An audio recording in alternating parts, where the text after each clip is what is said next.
Shalom Bapak Ibu, saudara-saudara yang dikasihi Tuhan. Selamat datang kembali di dalam ibadah pada pagi hari ini. Mari saya undang kita sama-sama bangkit berdiri. Kita teduhkan hati kita untuk masuk di dalam hadirat Tuhan. Hati kami penuh dengan ucapan syukur Tuhan. Dimanapun kami berada, kami sungguh merasakan berkat-berkat-Mu.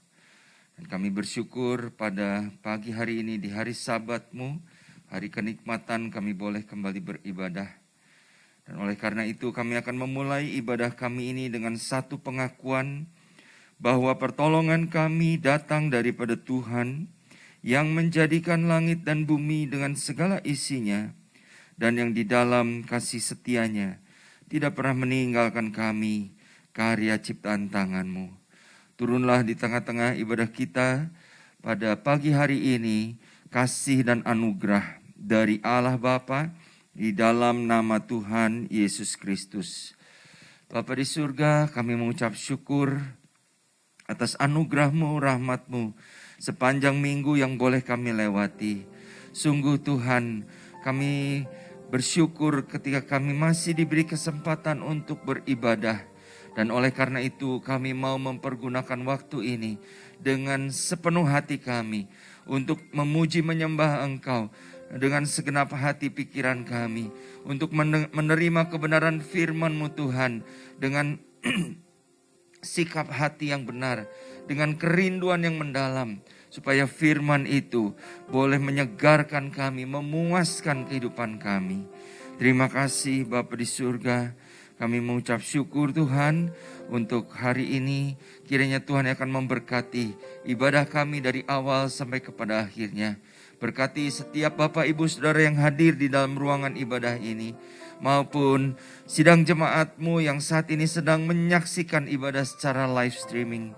Kiranya Tuhan yang akan memberkati sehingga semuanya boleh berjalan dengan lancar. Kami menerima berkat-berkat rohani daripada Tuhan. Terima kasih Bapa, di dalam nama Tuhan Yesus Kristus kami berdoa. Amin. Kita masih ada di dalam hadirat Tuhan. Kita percaya Tuhan hadir saat ini di tengah-tengah kita. Tuhan hadir untuk memberikan kekuatan di dalam kehidupan kita. Tuhan hadir memberikan pengharapan. Terima kasih Tuhan. Biarlah kami boleh merasakan Tuhan, bahwa sungguh Engkau hadir di tengah kami pagi hari ini. Haleluya. Sidar kemuliaan-Mu Bapa, memenuhi sekelilingku. Ku rasakan hadirat-Mu, Kau tenggelamkan jiwaku. Ku ingin tetap tinggal bersama-Mu, sinar kemuliaan-Mu, sinar kemuliaan-Mu Bapa. Amin. Memenuhi sekelilingku. Ku rasakan hadirat-Mu, Kau tenggelamkan jiwaku. Ku ingin tetap tinggal bersama-Mu.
Tetap di sini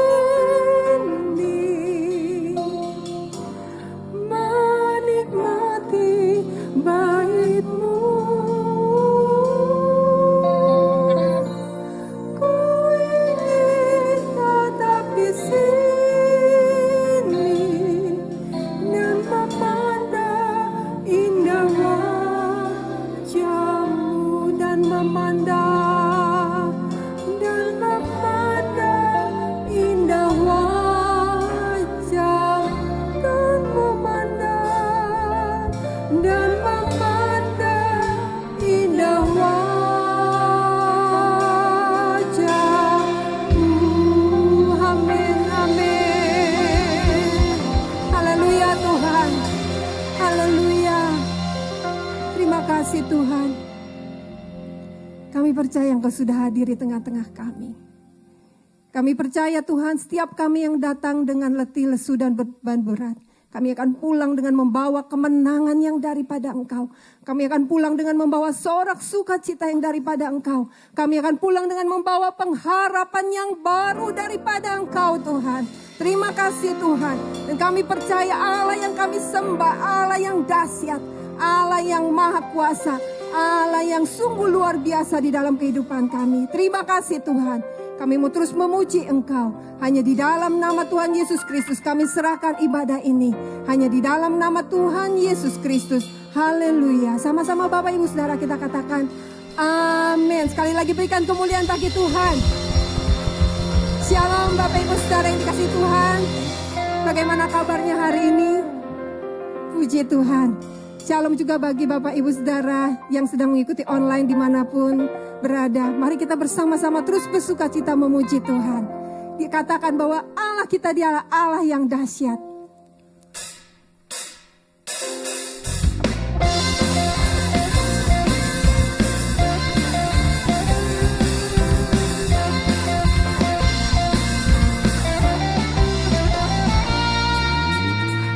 Alangkah indahnya hidup di dalam Tuhan. Dia mencurahkan berkat yang berlimpah. Alangkah indahnya jalan bersama Tuhan. Dia memberikan kuasa untuk menang. Yesus ku dahsyat, ku tak ragu kepadamu. Kau Tuhan yang setia di pihakku. Yesus ku dahsyat, tak terbendung kuasa-Mu. Kau yang terhebat, terbesar bagiku. Haleluya.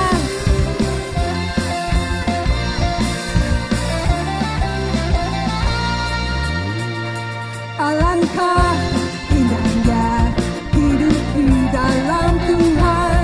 Dia mencurahkan berkat yang berlimpah. Alangkah indahnya jalan bersama Tuhan. Dia memberikan kuasa untuk menang. Hey, Yesus ku dahsyat, ku tak ragu kepadamu. Kau Tuhan yang setia di pihakku. Yesus ku dahsyat, tak terbendung kuasa-Mu. Kau yang terhebat, terbesar bagiku.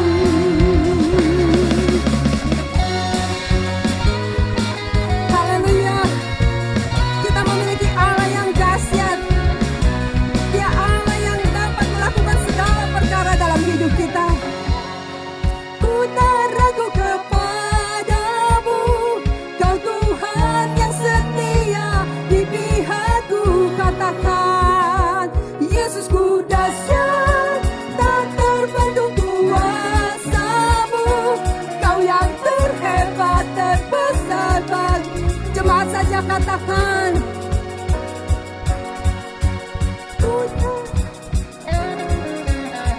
Amin.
Kita bangga punya Allah seperti Dia. Amin Bapak Ibu Saudara.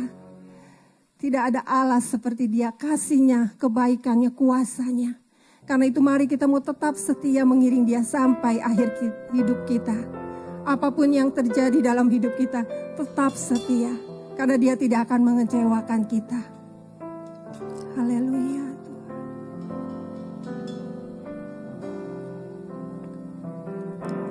Selidiki aku, lihat hatiku, apakah ku sungguh mengasihimu, Yesus, Kau yang Maha Tahu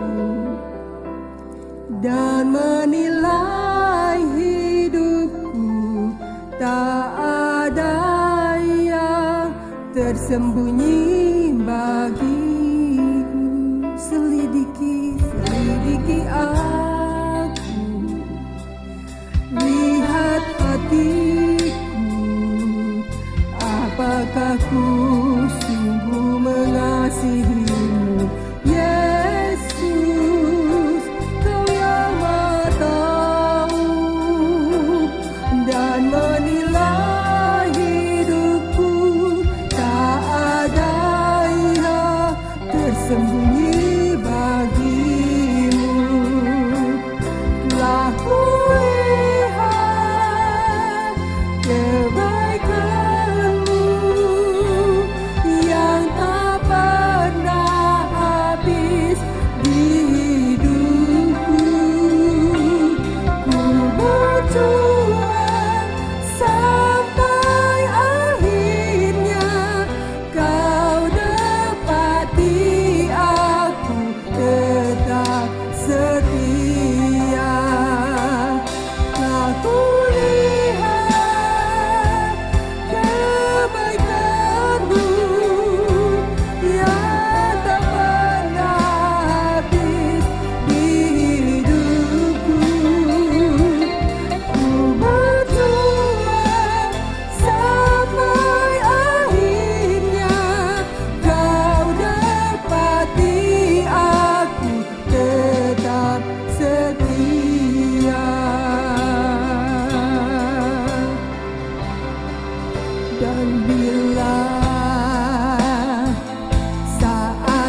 Bapa, biarlah ini menjadi satu kerinduan dan doa kami. Sampai Engkau mendapati kami tetap setia di hadapan Tuhan. Karena kami tahu Tuhan, Engkau menyelidiki dan mengenal aku. Engkau mengetahui kalau aku duduk atau berdiri. Engkau mengerti pikiranku dari jauh. Segala jalanku Kau maklumi. Sebab sebelum lidahku mengeluarkan perkataan, sesungguhnya semuanya telah Kau ketahui ya Tuhan. Karena itu, biarlah kami juga mau membuka diri kami. Seperti pemazmur yang berkata, selidikilah aku ya Allah, dan kenalah hatiku. Ujilah aku, dan kenalah pikiran-pikiranku. Lihatlah, apakah jalanku serong, dan tuntunlah aku di jalan yang kekal. Inilah yang menjadi doa kami. Kami memohon hanya di dalam nama Tuhan kami, Yesus Kristus. Tuhan yang hidup, yang mengasihi kami. Amin. Silakan duduk Bapak Ibu Saudara yang dikasihi Tuhan.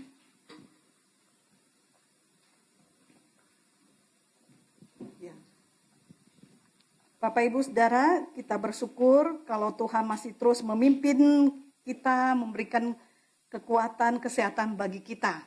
Biarlah Tuhan memampukan kita untuk terus hidup berjalan bersama dengan Tuhan. Ya, hari ini kita bersama-sama akan mendengarkan satu tema renungan, yaitu nikmat yang membawa sengsara. Nah, Bapak Ibu Saudara, saya pikir mungkin di rumah kadang-kadang kita punya ya, ada yang punya ini perangkap ya. Saya juga pernah sempat ada tikus, saya beli perangkap tikusnya. Nah, Saudara, saya yakin kita pasti akan memasang sesuatu di dalamnya ya. Ada makanan yang enak supaya kita ingin menangkap ya tikus atau binatang lain yang kita kehendaki. Saudara, semakin baik, semakin enak makanannya, Saudara, kita meyakini semoga binatang yang kita incar itu bisa tertangkap. Nah, Saudara, saya yakin Bapak Ibu Saudara mungkin suka dan juga pintar memasang perangkap itu. Perangkap untuk binatang. Nah, Bapak Ibu Saudara, tapi sadar atau tidak sadar? Sadarkah kita bahwa iblis pun seringkali suka dan pintar memasang perangkap terhadap manusia? Saudara, iblis tidak pernah tinggal diam. Berbagai cara dia bisa lakukan untuk memasang perangkap bagi kita. Dan apakah kita benar-benar aware, sadar dan hati-hati apa yang menjadi perangkap dari si iblis? Apakah mungkin juga di balik segala kenikmatan kita, segala kesenangan yang selama ini kita jalani, diam-diam di situ ada perangkap yang sedang iblis pasang terhadap kita. Kenikmatan yang akhirnya akan membawa kesengsaraan bagi kita. Karena itu mari hari ini saya mengajak kita bersama-sama merenungkan apa yang firman Tuhan ingin katakan.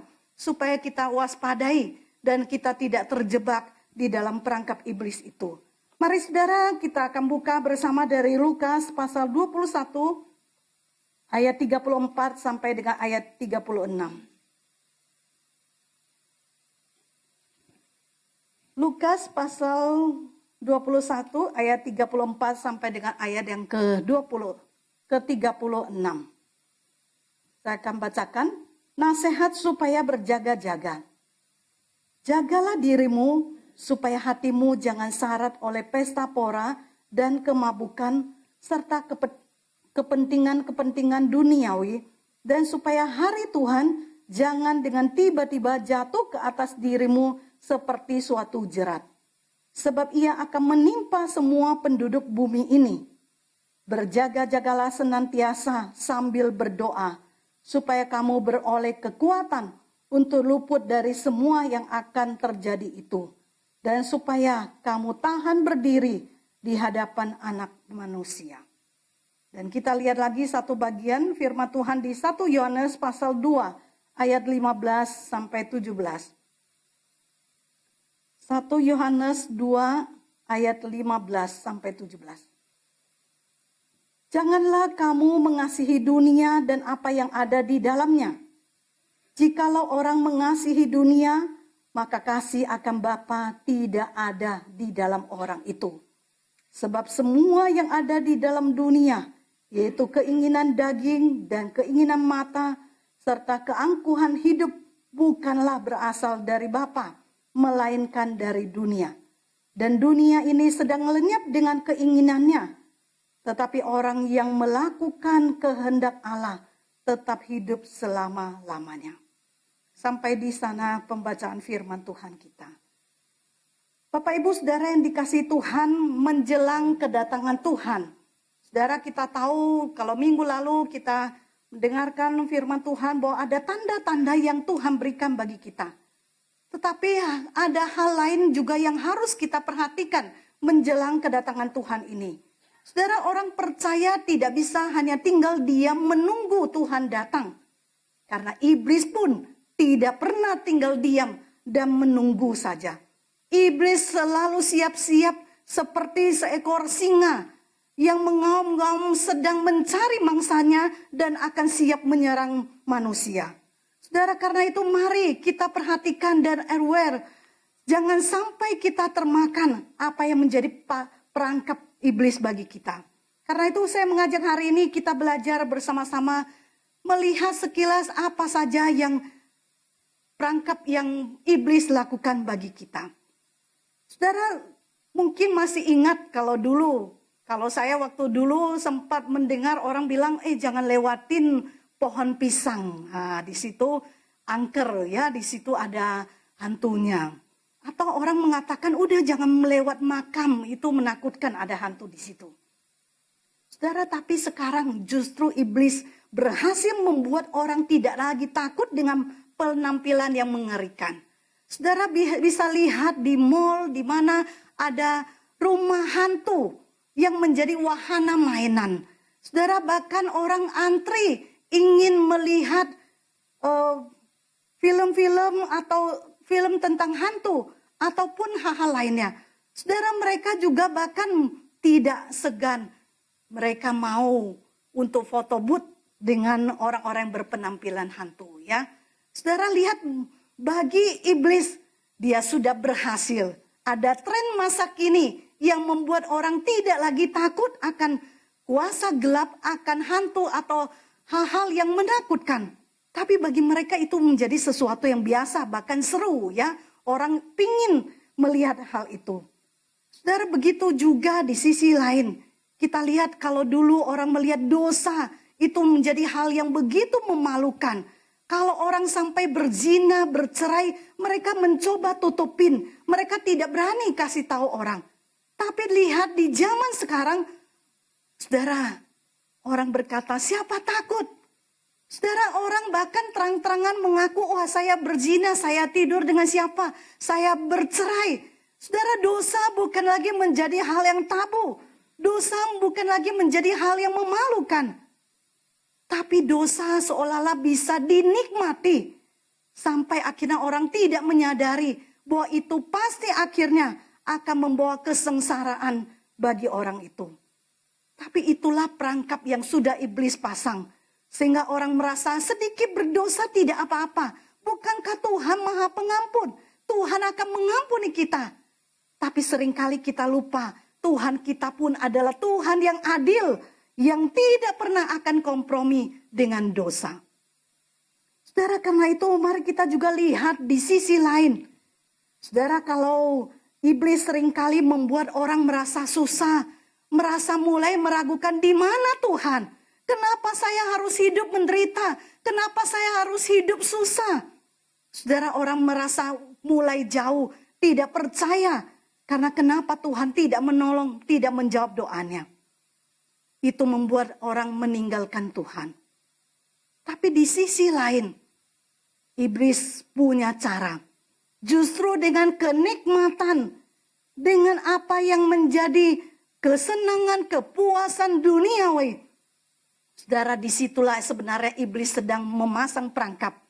Supaya lama-kelamaan orang akhirnya mulai melupakan Tuhan. Tuhan bukan lagi yang nomor satu. tetapi nomor kesekian di dalam hidup manusia.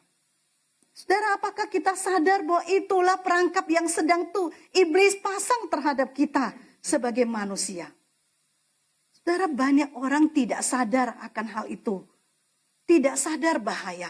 Mereka berjuang keras mengejar apa yang menjadi impian mereka. Apa yang dunia katakan berhasil, yang memberi kenikmatan itu yang mereka kejar. Tapi Agur bin Yake sangat menyadari dua kondisi dunia yang sangat mungkin membuat orang berdosa. Saudara, karena itu dia menulis di dalam kitab Amsal, dia berkata, 2 hal aku mohon kepadamu, jangan itu kau tolak sebelum aku mati. Yakni, jauhkanlah daripadaku kecurangan dan kebohongan. Jangan berikan kepadaku kemiskinan atau kekayaan. Biarkanlah aku menikmati makanan yang menjadi bagianku. Karena kalau aku kenyang, aku tidak menyangkalmu dan berkata, siapa Tuhan itu? Dan supaya kalau aku miskin, aku akhirnya mencuri dan mencemarkan nama Allahku. Saudara, itu yang menjadi ketakutan bagi Agur. Dia sangat menyadari dua kondisi itu. Dia takut kalau dia akhirnya hidup miskin. Jangan-jangan dia tidak bertahan dalam hidup dan diam-diam dia mencuri. Dan itu pasti mempermalukan Tuhan, mencemarkan nama Tuhan. Tapi di sisi lain, Agur juga takut kalau dia akhirnya hidup dalam kejayaan, kekayaan, kenikmatan duniawi. Jangan-jangan itu membuat ia terlena, mulai meninggalkan Tuhan, melupakan Tuhan. Sampai-sampai akhirnya dia berkata, siapa Tuhan? Karena sudah tidak peduli dan dia merasa dia bisa berhasil karena usahanya sendiri. Saudara, Agur sangat menyadari hal itu. Dia minta Tuhan tolong dia, supaya dia bisa jauhi kedua hal itu. Dan dia bisa menjauhi kejahatan. Jangan sampai dia berbuat curang atau sampai dia berbuat dosa, melakukan kebohongan. Di tengah-tengah ketika dia sedang mengejar impian hidup ini. Padahal dia tahu kalau dia hanya kejar dunia, itu hanya seperti ketika dia sedang mengumpulkan angin dalam genggamannya. Apakah bisa kumpulkan angin dalam genggaman dia? Tidak bisa. Karena itu akan sia-sia. Saudara, saya pernah mendengar waktu dulu ada seorang bapak yang begitu kaya raya. Dia selalu tertarik membeli tanah. Ya, saudara, dia beli tanah untuk bangun kembali, bangun menjadi rumah-rumah lalu disewain atau juga yang dia bisa miliki sendiri. Saudara, siang malam dia bekerja keras dari pagi sampai malam pulangnya. Dia tidak bisa ikut kegiatan lainnya. Saudara, lalu satu hari saya mendengar ketika dikatakan bahwa dia setelah pulang dari tempat kerjanya sekitar jam 8-an. Lalu dia pulang seperti biasa, dia pergi mandi. Setelah mandi dia masuk ke kamar, dia baring sebentar. Setelah itu istrinya datang memanggil dia, bangunkan dia. Tapi dia tidak pernah bangun lagi. Saudara, apa yang dia capai selama ini? Apa yang dia kejar? Dia mencoba mengejar begitu banyak tanah yang didapatkan, begitu banyak rumah yang dia bisa bangun. Tapi apa yang dia dapatkan? Apa yang bisa dia genggam? Saudara, dia akhirnya harus tinggalkan dunia ini. Saudara, seberapa luas sebenarnya tanah yang manusia perlukan? Hanya tidak kurang dari 200 meter. Saudara, dia begitu berantusias mencari, begitu banyak, kumpulkan begitu banyak tanah. Padahal berapa luas tanah yang diperlukan? Hanya sedikit. Saudara, ketidakpuasan membuat orang seringkali akhirnya mengalami kehancuran. Impian akan kenikmatan, memiliki tanah yang luas, kenikmatan duniawi akhirnya membawa kepada kesengsaraan. Keserakahan juga akhirnya membawa kematian dalam hidupnya. Saudara, orang ini adalah contoh orang yang dikatakan oleh Agur. Orang ini seperti mengejar dunia, seperti mencoba menangkap angin dalam genggamannya. Apakah benar dia bisa menangkap angin? Saudara, tentu tidak bisa. Di akhir hidup dia akan lihat apapun yang dia capai, semua akan sia-sia.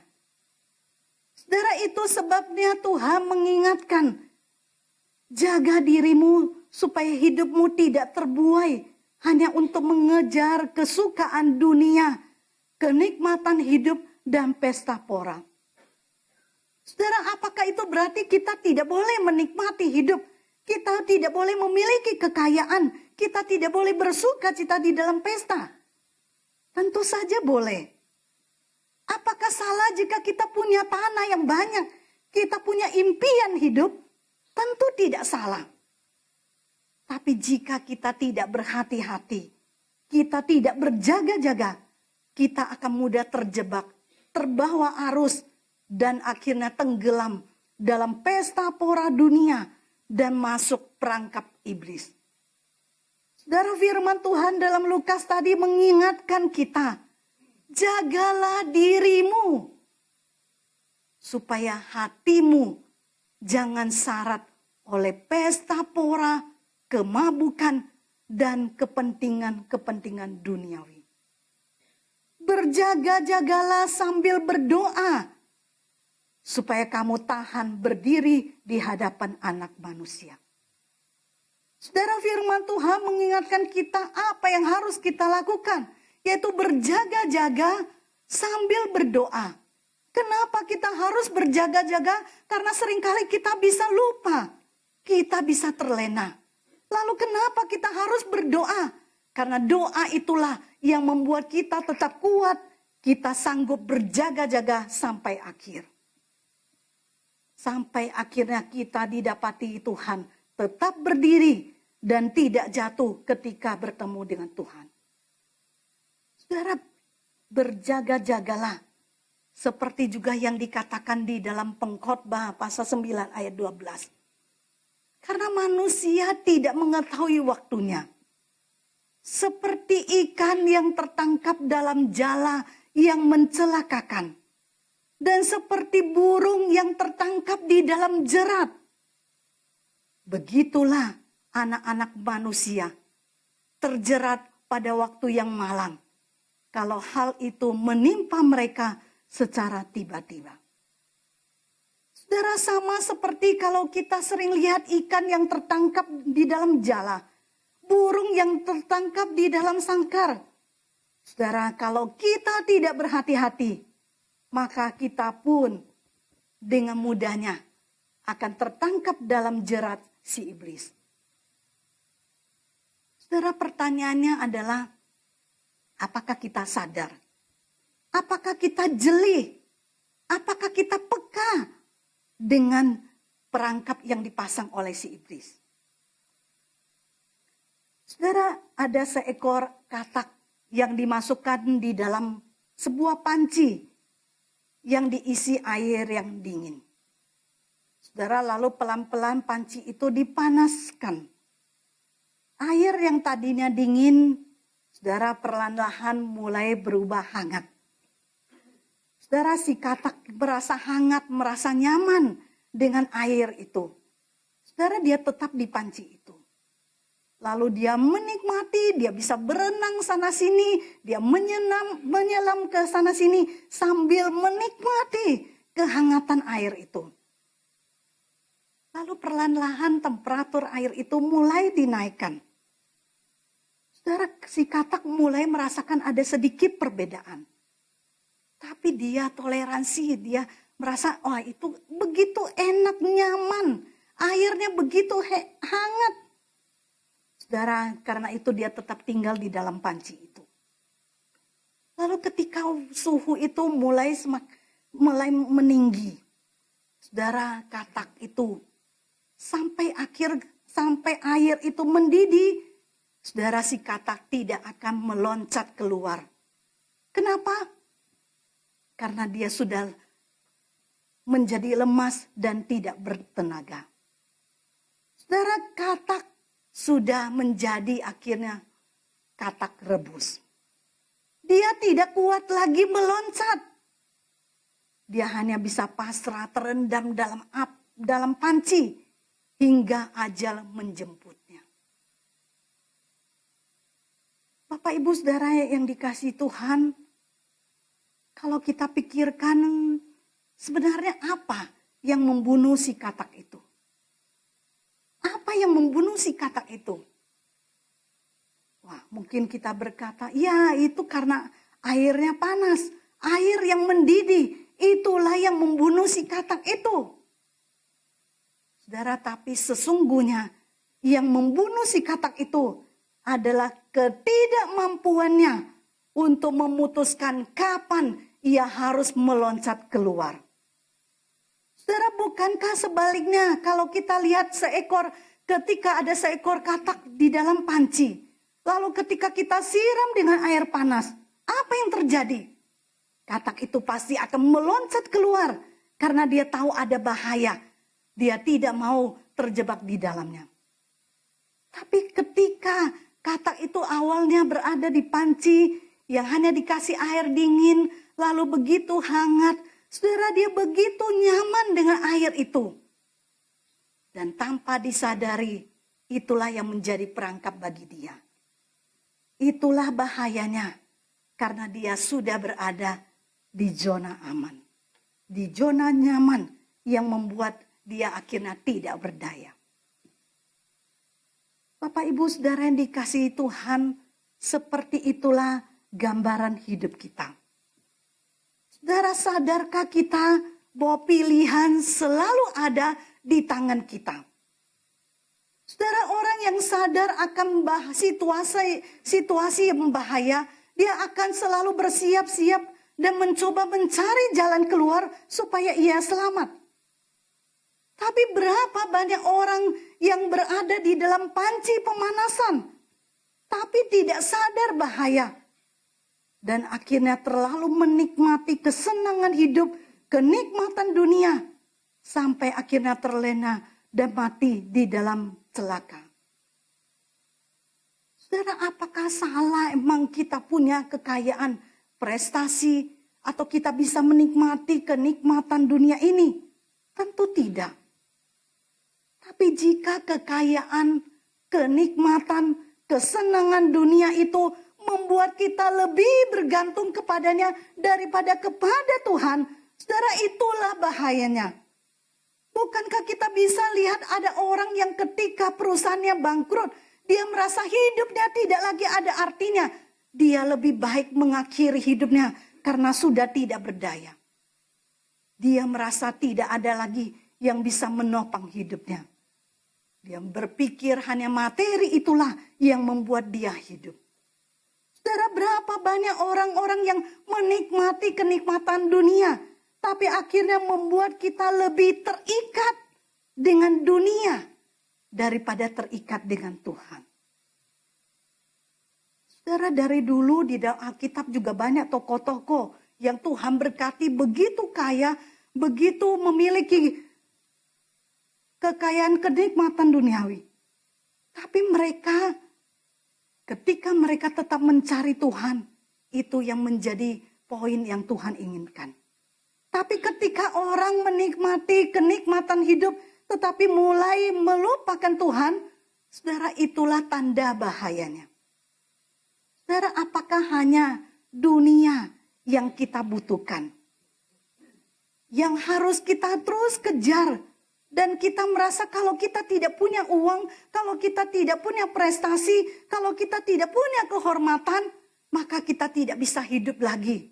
Maka kita akan merasa diri hancur. Saudara, apa yang kita pertahankan selama ini? Apa yang kita kejar? Saudara mungkin pernah dengar nama Alexander Agung. Saudara, dia adalah Raja Makedonia yang kekuasaannya membentang dari Eropa sampai ke Asia Timur. Saudara, dia berhasil menaklukkan sepertiga dunia pada masanya. Dia punya kekayaan, punya kejayaan, punya kekuasaan. Saudara, tapi sebelum dia meninggal dunia, di tempat tidurnya, Raja Alexander Agung mengumpulkan para jenderalnya. Dan dia menyampaikan ada 3 pesan, 3 harapan terakhirnya. Saudara, apa yang 3 pesan yang disampaikan oleh Sang Alexander Agung? Yang pertama dia katakan, dokter yang terbaik harus membawa peti matinya. Ketika dia meninggal, mereka harus memanggil dokter yang terbaik. Lalu yang kedua, semua harta kekayaannya harus disebarkan di sepanjang jalan prosesi pemakaman sampai ke kuburannya. Semua uangnya, semua emas, semua batu permata harus disebarkan di jalan. Lalu yang ketiga, tangannya harus dibiarkan terulur di luar peti mati. Jadi di dalam peti mati akan dibuat lubang di kiri kanan supaya tangannya bisa keluar dan terulur di luar peti mati. Saudara, salah seorang jenderal terkejut dengan permintaan yang tidak biasa itu. Lalu dia minta Alexander untuk menjelaskan permintaannya tersebut. Saudara, inilah yang menjadi penjelasannya. Dia berkata, saya ingin dokter terbaik yang mengangkat membawa peti mati. Itu menunjukkan bahwa lihat, sekalipun ada dokter yang terbaik, tapi dia tidak pernah bisa membantu menyembuhkan atau menahan kematian itu daripada dia. Lalu yang kedua, kenapa semua hartanya harus disebarkan? Karena dia berkata, lihat, sekalipun dia mencapai segala kemakmuran material, dia punya segalanya. Tapi apa yang dia peroleh di bumi ini tetap akan tinggal di bumi ini. Dan yang ketiga,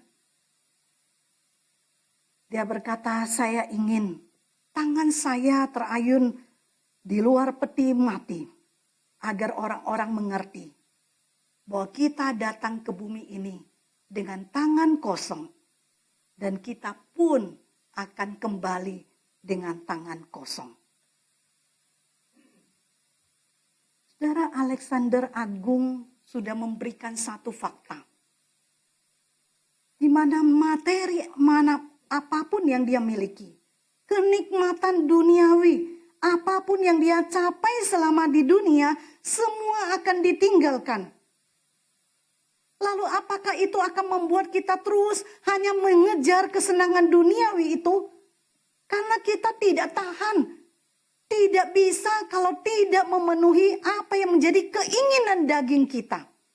Apa yang menjadi keinginan mata kita. Atau apa yang menjadi keangkuhan hidup kita. Membuat kita ingin menjadi orang berprestasi, orang yang nomor 1, orang yang diakui, orang yang dipandang oleh orang lain. Saudara, Yesus pernah ketika dibawa iblis masuk di dalam pencobaan. Dia dibawa ke gunung yang sangat tinggi. Lalu iblis memperlihatkan, inilah kerajaan dunia serta kenikmatannya. Kalau engkau mau sujud menyembah aku, maka aku memberikan semuanya itu kepadamu. Tapi apa yang Yesus katakan? Engkau harus menyembah Tuhan Allahmu. Dan hanya kepada Dialah engkau berbakti. Saudara, karena Yesus tahu sekalipun dalam keadaan lapar, sekalipun dalam keadaan kesulitan, di tengah dunia dia bisa menghadapi banyak ujian, banyak orang yang tidak menghargai, menghormati dia. Tapi Yesus tahu mana yang terlebih penting. Kenikmatan dunia, kejayaan dunia itu hanya sementara. Jangan sampai kita akhirnya sujud menyembah hanya kepada apa yang dinikmati oleh dunia. Padahal yang harus kita sembah adalah Tuhan. Saudara, alasan utama kenapa seringkali kita terbuai, kita seringkali jatuh di dalamnya. Karena sebenarnya yang dikatakan oleh Yohanes, kita lebih mengasihi dunia daripada Tuhan. Saudara, padahal firman Tuhan mengingatkan bahwa dunia ini sedang lenyap dengan keinginannya. Tetapi hanya orang yang melakukan kehendak Allah, dialah yang akan tetap hidup selama-lamanya. Saudara, karena itu berjaga-jagalah. Yang Tuhan inginkan adalah jangan mengasihi dunia. Jangan mengasihi dunia dan apa yang ada di dalamnya. Karena jikalau orang mengasihi dunia, maka kasih akan Bapa tidak ada di dalam orang itu. Tidak mungkin kita melayani, menyembah dua Tuhan. Kalau kita mengasihi dunia, berarti kita pasti tidak mengasihi Tuhan.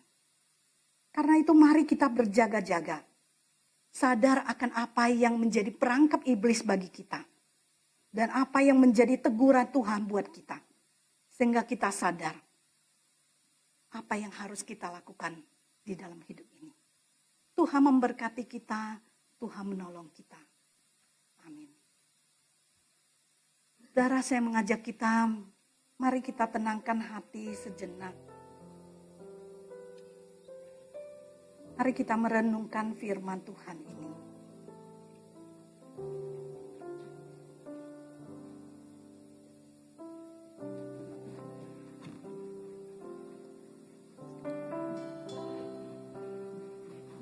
Saudara, tenangkan hati pikiran kita.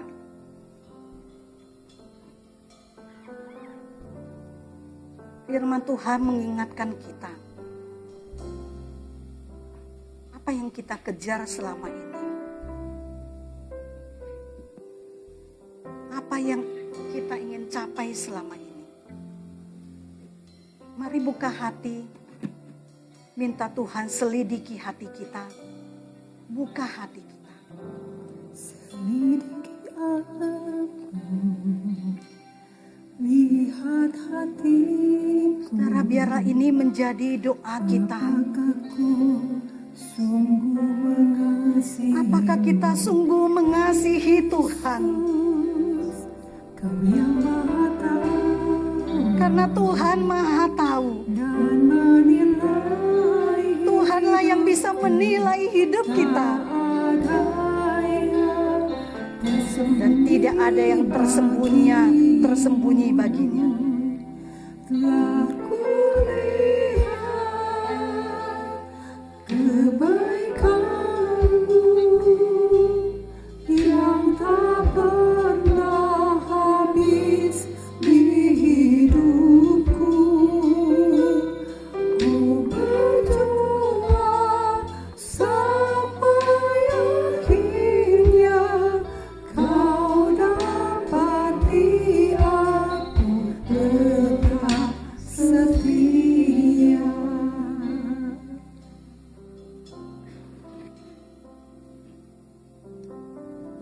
Saudara, biarlah ini menjadi satu introspeksi bagi kita. Apa yang saat ini sedang kita nikmati selama ini? Apakah kita begitu menikmati segala kejayaan, kesuksesan, kekayaan dunia? Atau kita sedang mengejar impian? Kita begitu larut dengan begitu banyak pekerjaan dunia.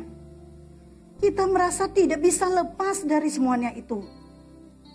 Tapi diam-diam kita mulai menomorduakan Tuhan dalam hidup ini.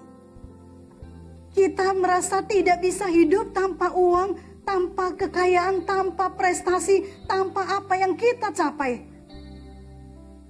Tapi kita merasa aman-aman saja. Kita tidak lagi terikat dengan Tuhan. Kita tidak lagi begitu rindu mencari Tuhan, begitu rindu melakukan apa yang menjadi kehendak Tuhan. Sadarkah kita? Mungkin kita sedang berada di panci pemanasan. yang tanpa kita sadari sedang membuat kita terlena dan akhirnya akan menjerumuskan kita. Mari berdoa minta Tuhan sadarkan kita.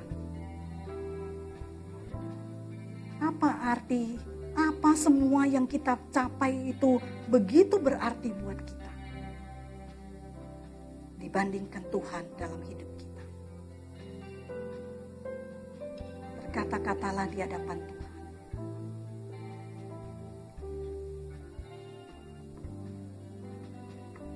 Mari kita nyanyikan pujian ini dengan setengah hati sebagai doa kita. Selidiki aku, lihat hatiku, apakah ku sungguh mengasihimu, Yesus, Kau yang maha tahu. Hanya Tuhan yang maha tahu. Dan menilai Dan dialah yang bisa melihat isi hati kita. daya tersembunyi bagimu. Telah kulihat kebaikanmu yang tak pernah habis di hidupku. Ku berjuang sampai akhirnya Kau dapati aku tetap setia. Telah kulihat kebaikan-Mu. Telah kulihat kebaikan-Mu yang tak pernah habis di hidupku. Ku berjuang sampai akhirnya Kau dapati aku tetap setia. Terima kasih Tuhan. Suara manusia sudah berhenti. Tapi berkata-katalah terus di dalam kehidupan kami. Kami bersyukur betapa besar berkat anugerah yang sudah Tuhan berikan bagi kami. Betapa besar, betapa banyak hal yang Tuhan lakukan sehingga kami bisa menikmati hidup ini. Tapi ingatkan kami Tuhan, jangan sampai kami terperangkap. Kami lebih mencintai berkat Tuhan daripada mencintai Tuhan dalam hidup kami. Kami terus mengejar apa yang menjadi kerinduan impian dunia ini. Tapi kami lupa mengejar apa yang menjadi kehendak Tuhan dalam hidup ini. Tolong kami Tuhan, Roh Kudus bakar hati kami, ubahkan kami. Untuk terus berjalan sesuai dengan pimpinan Tuhan. Di dalam nama Tuhan Yesus yang hidup, kami berdoa dan kami mengucap syukur. Amin.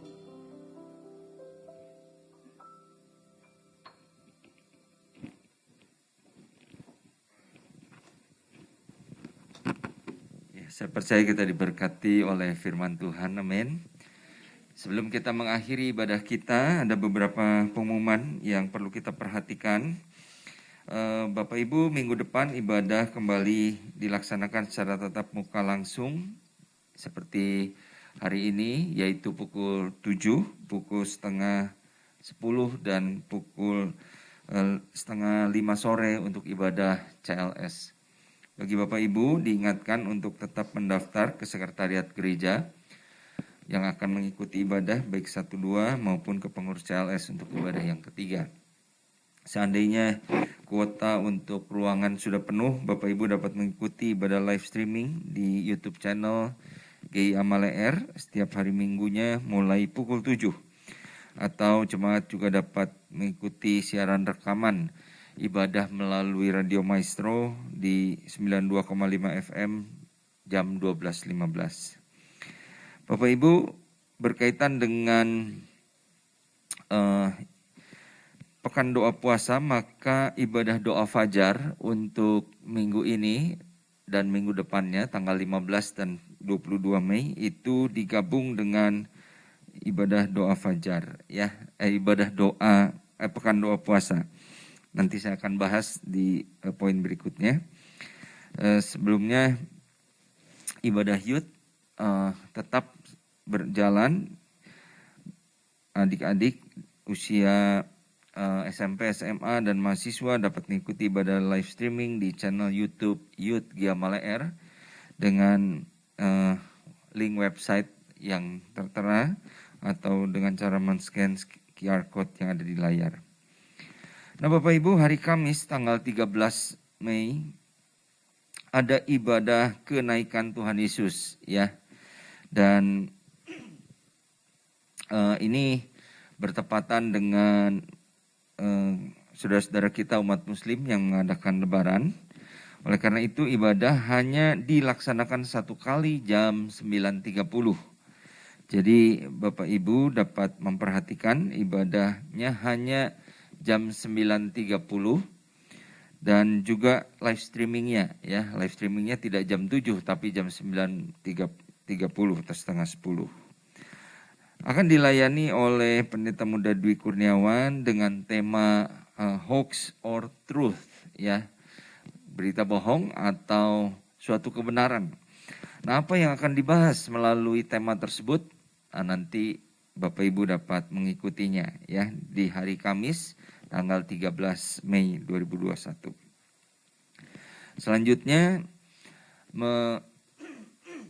seperti yang sudah disampaikan di pesan gembala, maka setelah ibadah kenaikan itu kita akan mengadakan pekan doa puasa dari tanggal 14 sampai 22 Mei.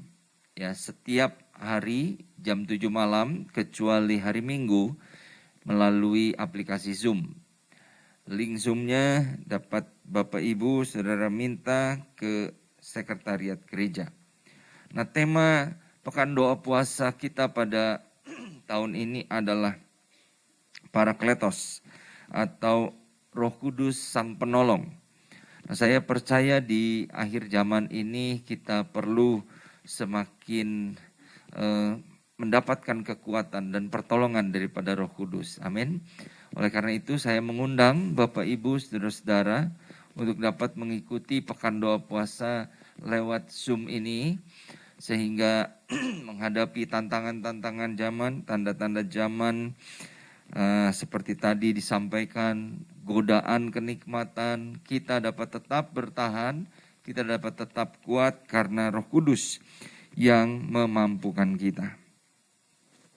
Baik Bapak Ibu, selanjutnya sebentar ketika kita pulang kita dapat memberikan persembahan dari amplop yang telah kita terima, atau Bapak Ibu yang akan memberikan persembahan dengan cara transfer dapat mencatat nomor rekening di BCA dengan nomor dan nama yang tercantum di layar RCI, atau kalau melalui dompet digital dapat juga dengan cara men-scan QR code yang ada di layar dan masukkan nilai nominalnya. Baik Bapak Ibu, nanti setelah selesai Bapak Ibu dapat keluar ruangan dengan tertib dan tetap memperhatikan protokol kesehatan, tetap menjaga jarak, tetap memakai masker dan rajin untuk mencuci tangan. Dan juga supaya tidak berkerumun sesuai dengan anjuran pemerintah. Mari saya undang kita sama-sama bangkit berdiri. Kita mengakhiri ibadah ini di dalam doa.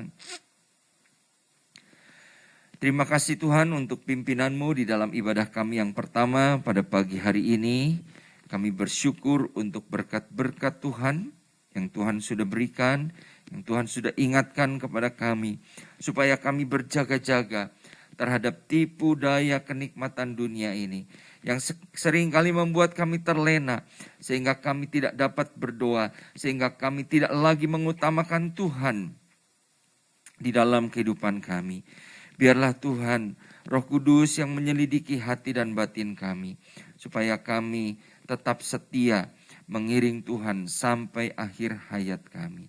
Berkati Ibu Valentina yang sudah menjadi saluran berkat buat kami semua. Tuhan pakai pelayanannya, berkati keluarganya dan apapun yang dia lakukan. Bapa di surga, saat ini kami juga mau berdoa Tuhan untuk ibadah kenaikan Isa Al-Masih dan juga pekan doa puasa selama 10 hari akan kami adakan. Kami rindu Tuhan melalui ibadah-ibadah ini, Roh-Mu yang bekerja untuk memberikan kepada kami pemahaman, memberikan kepada kami kekuatan Tuhan di masa-masa ini. Sungguh Tuhan, kami menyadari kami perlu Roh Kudus. Dan oleh karena itu kami rindu supaya Tuhan yang bekerja melawat setiap anak-anak-Mu. Meskipun Tuhan, ibadah pekan doa puasa tahun ini dilaksanakan secara virtual, tetapi hamba percaya bahwa Roh Kudus yang bekerja di dalam kehidupan kami masing-masing pada saat kami di rumah, ketika kami menyaksikan ibadah-ibadah pekan doa puasa ini. Ada hadirat Tuhan nyata di tempat kami masing-masing. Terima kasih Bapa. Hamba-Mu juga saat ini mau berdoa Tuhan bagi bangsa dan negara kami. Di tengah-tengah kembali Tuhan merebaknya penyebaran virus corona di beberapa negara, baik itu di India, di Malaysia, dan tempat-tempat lain, yang mungkin Tuhan varian daripada virus corona yang sudah mengalami mutasi ini sudah masuk ke negara kami. Kami berdoa Tuhan, kiranya Tuhan yang akan menjaga dan melindungi, supaya tidak terjadi ledakan, tidak terjadi lonjakan penyebaran virus ini kembali di negara kami. Karena kami percaya ada perlindungan Tuhan yang sempurna. Hamba berdoa Tuhan untuk setiap kami warga masyarakat, supaya kami dapat mengikuti Tuhan protokol kesehatan yang ditetapkan oleh pemerintah.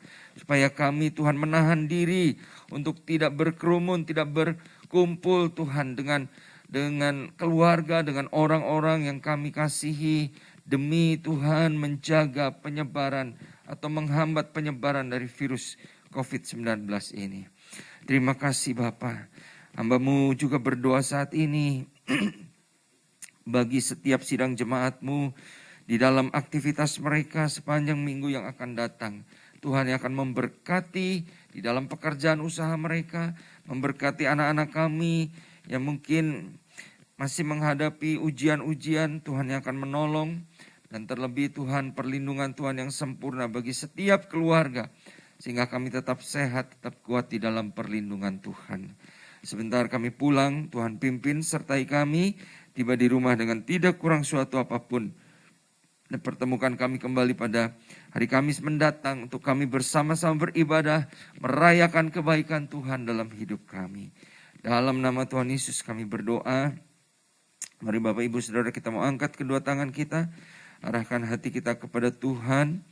Setelah kita bersama-sama beribadah, Bapak Ibu Saudara sekalian, pulanglah dengan membawa berkat Tuhan ini.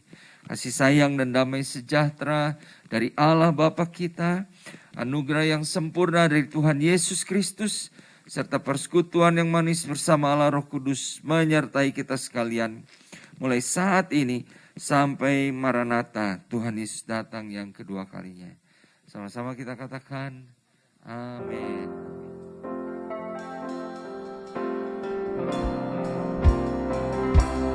Segala pujian dan kemuliaan hanyalah bagi-Mu, hanyalah untuk-Mu. Segala pujian dan kemuliaan kini ku